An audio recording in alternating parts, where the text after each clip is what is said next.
कृष कब्रिस्तान गया और वहां उसने एक दुआ की, काश वो अपनी गुजर चुकी माँ को दोबारा देख पाए। उसने सोचा भी नहीं था कि उस वक्त कुछ अजीब होने वाला है। अचानक वो बेहोश हो गया और जब होश आया तो देखा कि उसके हाथ छोटे और मासूम बच्चों जैसे हो गए हैं। बाहर निकलते ही उसे एहसास हुआ कि उसका जिस्म अब एक नौजवान लड़के जैसा हो गया है और ताकतवर महसूस कर रहा था। साइकिल चलाना भी उसके लिए आसान हो गया था। रास्ते में उसने देखा कि सड़क पर जो गाड़ियां चल रही हैं, वो सब पुराने ब्रांड की थीं, जो कई साल पहले बंद हो चुके थे। एक आईने के सामने से गुजरते वक्त कृष ने साफ देखा वो सचमुच एक टीनेजर बन चुका है। उसी पल उसे अपनी माँ की याद आई, जिन्हें उसने 40 साल पहले खो दिया था। जब वो घर पहुंचा और माँ को देखा तो उसकी आंखें नम हो गईं। लेकिन माँ ने समझा कि वो थक गया है और उसे आराम करने भेज दिया। अपने कमरे में जाकर कृष हैरान रह गया। दीवारों पर उसके बचपन के फिल्मी पोस्टर, खिलौने और म्यूजिक रिकॉर्ड्स लगे हुए थे। ये सब देखकर उसकी बचपन की यादें ताजा हो गईं। उसकी बहन को लगा कि भाई कुछ अजीब तरह से बर्ताव कर रहा है।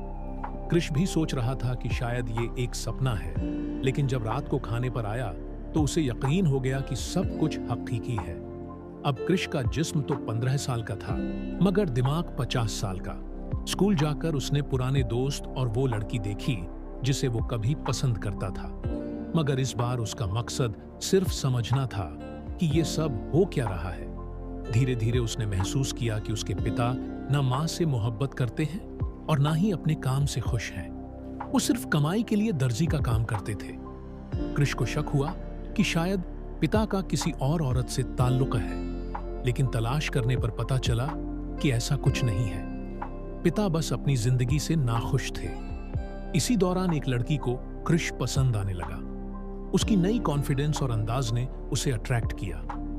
लड़की ने उसे अपने घर बुलाया और पेंटिंग सीखने लगी। जब लड़की ने उसका हाथ पकड़ा तो कृष ने इनकार कर दिया।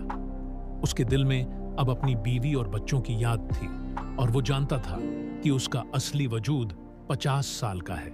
कुछ वक्त बाद कृष ने देखा कि उसके पिता घर छोड़ने की तैयारी कर रहे हैं। उसने उन्हें रोकने की बहुत कोशिश की और कहा कि अगर वो चले गए तो माँ गम और थकावट से जल्दी मर जाएंगी।